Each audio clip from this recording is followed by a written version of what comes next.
உன்னுடைய துவக்கம் அற்பமாய் இருந்தாலும் உன்னுடைய முடிவு சம்பூரணமாய் இருக்கும். ஒருவேளை இந்த சத்தத்தை கேட்டுக்கொண்டிருக்கிற நீங்கள் ஒரு முடிவை குறித்து கலங்கி போயிருக்கலாம். இந்த காரியம் என்னவாய் முடியுமோ, இந்த பிரச்சனை என்னவாய் முடியுமோ, இந்த சூழ்நிலை என்னவாய் முடியுமோ. ஆனால் ஆண்டவர் வாக்கு கொடுக்கிறார், அந்த முடிவை நினைத்து நீங்கள் கலங்கவே வேண்டாம். முடிவு இப்படித்தான் ஆக போகிறது, இப்படித்தான் ஆகும் என்று எத்தனை பேர் வேண்டும் என்றாலும் சொல்லலாம். ஆனால் ஆண்டவர் இன்று உங்களுக்கு வாக்கு கொடுக்கிறார், நீங்க கலங்குகிற அந்த காரியங்கள், நீங்கள் எதிர்பார்த்துட்டு இருக்கிற அந்த காரியங்கள் தீமையாய் அல்ல, நன்மையாய் முடியும். எப்பொழுதுமே கர்த்தர் ஆரம்பிக்கிற சில துவக்கங்கள் அற்பமாகத்தான் இருக்கும். நீ இதை முடிக்க மாட்டாய், இதை கண்டிப்பாக செய்ய முடியாது, இந்த காரியத்தை வைத்து நீ என்ன செய்ய போகிறாய், இது அற்பமானது.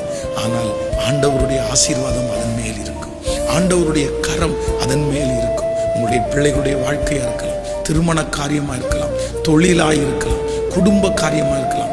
எந்த காரியம் மற்றவங்களுக்கு முன்பாக ஒருவேளை அற்பமாய் இருக்கிறதோ, கர்த்தர் சொல்லுகிறார், அந்த அற்பமான துவக்கத்தை குறித்து எவ்வளவும் பயப்பட வேண்டாம்.